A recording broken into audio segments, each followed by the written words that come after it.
Hindi maaari. Pero sigurado mong tatagumpay pa rin naman tayo, hindi ba? Dahil kahit bumaksak ang ating mga sasakyang panghimpapawid, dala nito ang mikrobyo na magkakalat sa mundo.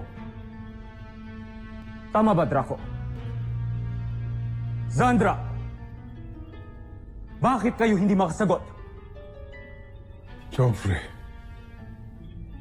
hindi kinakaya ng mga mikrobyo ang matinding init. Ang matinding init, dulot ng pagsabog ng ating mga sasakyang pandigma, Joffrey. Yun ang pumatay sa ating mga mikrobyo.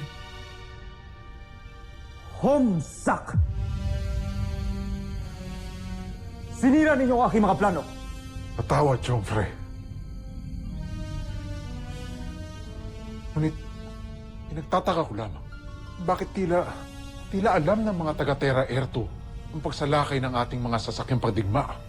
Yun din ang kanina ko pa naiisip, Joffrey. Parang tila'y alam nila ang mga plano natin. Sir, may incoming transmission. Hindi na ako magpapaligoy-ligoy pa. Gusto kong malaman ninyo na sa mga sandaling ito ay naghahanda ng mga Bosenians sa pamumuno ni Prinsipe Zagos para magkalat ng nakamamatay na mikrobyo sa buong mundo. Lulan sila ng mga libo-libong sasakyang pandigma na lilipad sa iba't bang panig ng mundo. Kaya wag na kayong mag-asaya ng panahon. Depensahan niyo ang planeta ninyo. Bakit naman ako maniniwala sa isang Bosenya na katulad mo? Baka patibong nyo lang yan. Bahala na kayo kung ayaw ninyong maniwala. Pero wag ninyong sasabihin na hindi ko kayo binalaan.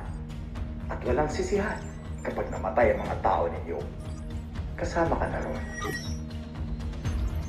Chief, contact EDF. Request air support. Send as many as they can. Copy that, sir. Baka dahil nakita nila ang ating mga sasakyang pandigma? Hindi ba, Joffrey?